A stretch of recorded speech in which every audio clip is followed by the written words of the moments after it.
Mon Seigneur et mon Dieu, je crois fermement que tu es ici, que tu me vois et que tu m'entends. Je t'adore avec profonde révérence. Je te demande le pardon de mes péchés et la grâce de faire avec profit ce moment de prière.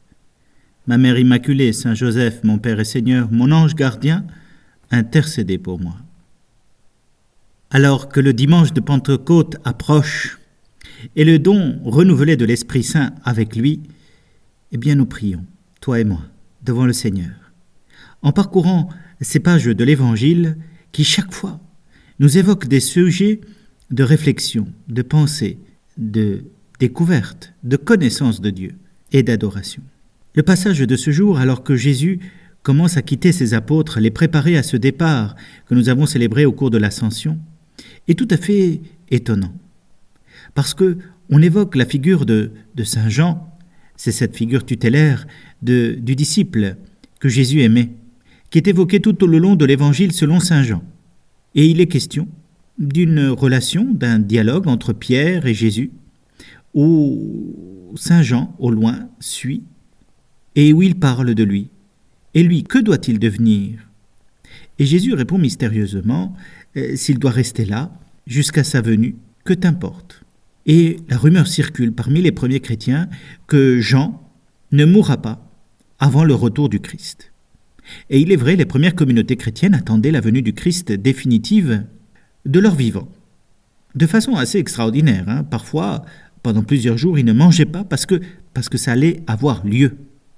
Je ne sais pas si toi et moi, nous attendons la venue de Jésus pour maintenant. Et il est vrai que cette vigilance d'esprit est bonne à garder. Parce que Jésus nous avertit, quand il reviendra, ce sera comme un coup d'éclair dans le ciel, c'est-à-dire instantanément. Et il faudra être prêt, et il nous faut être toujours prêts, comme disent les scouts, pour accueillir le Christ à la fin des temps. Et cette fin des temps peut avoir lieu maintenant. Peu importe, car pour nous, c'est une espérance. C'est une espérance de voir la fin de toutes les injustices sur cette terre et l'avènement de la vraie justice, celle dont Dieu est le témoin et le garant.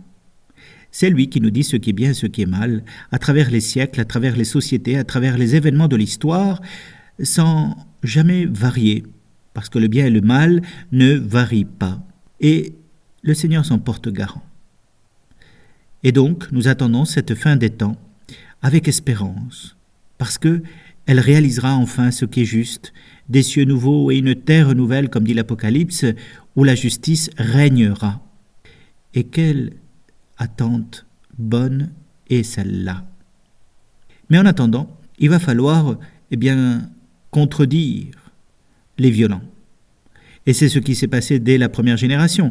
Saint Jean lui-même va souffrir, selon la tradition, une persécution, celle de Domitien. Et il va être ébouillanté, dit-on, dans un bain d'huile qui ne le tuera pas. On raconte néanmoins de celui qui a écrit l'Apocalypse qu'il était non-voyant, qu'il ne voyait plus. Que, par conséquent, Saint Jean, que nous célébrons comme martyr pourtant, n'en est que confesseur. C'est-à-dire qu'il a reçu le titre de celui qui souffre pour le Christ, mais non pas celui qui meurt du Christ. Ça, le titre, c'est martyr. Et des confesseurs de la foi, il y en a eu tout au long des siècles. Des gens qui souffrent par fidélité à Jésus. D'ailleurs, une petite anecdote. Quand j'étais petit et que nous prions en famille le chapelet, il y avait à la fin du chapelet les litanies de Lorette que nous récitions. Et il y avait un titre qui m'avait interpellé. Nous prions la Vierge Marie en disant « Reine des confesseurs ». Alors moi, je priais pour les confesseurs, c'est-à-dire pour les prêtres qui nous écoutent en confession. Et j'étais très attentif à cela, parce que je reconnaissais que les prêtres qui nous écoutent en confession nous aidaient bien à devenir chrétiens, à être plus près de Jésus, à demander pardon pour nos péchés, à nous délivrer de leur poids désagréable. Et chaque fois que nous nous confessons, le prêtre nous pardonne au nom du Christ nos péchés et nous renouvelle intérieurement en nous rapprochant de Dieu. Et donc je priais avec justice, avec sens de la reconnaissance pour tous les confesseurs dont Marie est la reine des confesseurs, priez pour nous. quelle surprise de découvrir le titre de confesseur.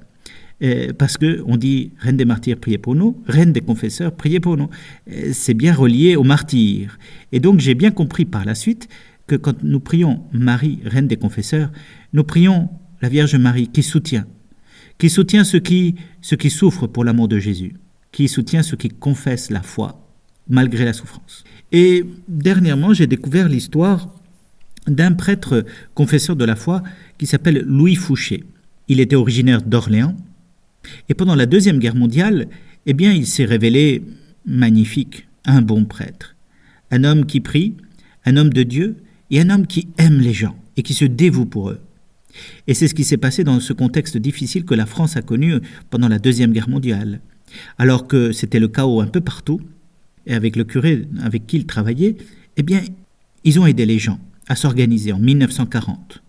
Ils ont organisé un hôpital, ils ont organisé les secours, l'attention alimentaire pour tous les exilés, et progressivement la paix est revenue dans la cité de Montargis. Et puis une deuxième fois, il s'est révélé héroïque.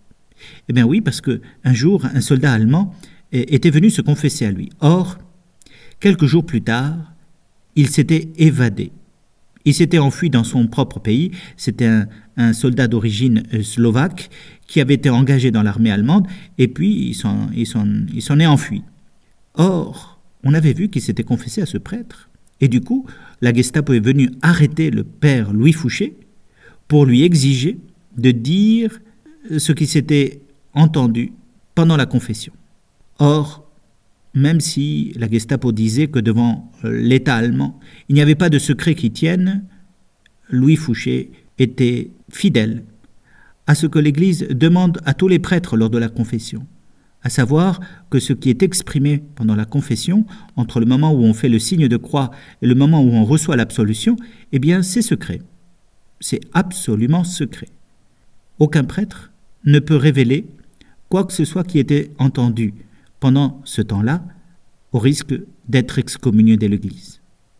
Donc c'est très grave. Louis Fouché, devant la torture des psychologiques et alimentaires de la Gestapo, ne dit rien. Au bout d'un mois et demi, ils le relâchèrent, et tout amaigri qu'il était, son évêque, reconnaissant son geste, l'accueillit en lui disant « Voilà le confesseur de la foi, bienvenue chez toi ». Louis Fouché, en 1942, était confesseur de la foi. Il avait souffert pour être fidèle au secret de confession. Le troisième fois où il se révéla admirable et là jusqu'au bout, c'est en 1944, à la fin de la guerre. Effectivement, les Alliés arrivaient en France. Et là, les Allemands reculaient de plus en plus jusqu'à Berlin. Mais à Montargis, ils s'étaient organisés dans un quartier en plaçant des canons, des chars et tout ça, et ils attendaient de pied ferme les Alliés. Or, les habitants du coin craignaient pour leur vie et sollicitèrent l'abbé Louis Fouché, qui est allé parler au capitaine allemand pour lui demander si les habitants pouvaient quitter les lieux afin d'éviter le combat. Le capitaine allemand le renvoya avec des injures. Et ce n'est pas tout, parce qu'il donna l'ordre à un soldat allemand, pendant que Louis Fouché partait, de lui tirer sur le dos. 2 coups qui le transpercèrent et allaient provoquer sa mort. Sur le moment, un autre soldat allemand réagit et dit « Non, ne faites pas ça là. C'est pas digne de l'Allemagne. On ne tire pas quelqu'un dans le dos. » Et il alla s'agenouiller devant Louis Fouché, l'abbé, et lui demander pardon au nom de tous les Allemands.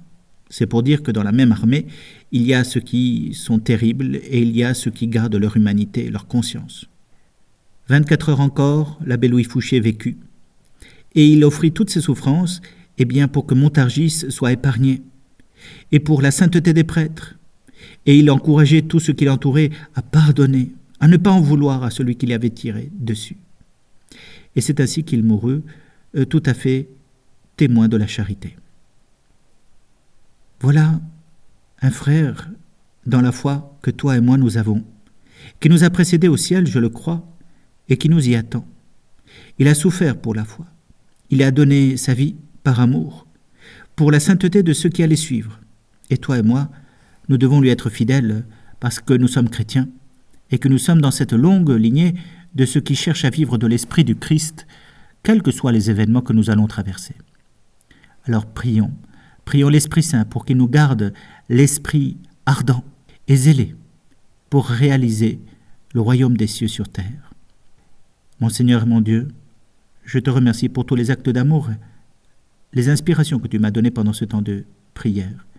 Ma Mère Immaculée, Reine des Confesseurs, mon ange gardien, intercédez pour moi.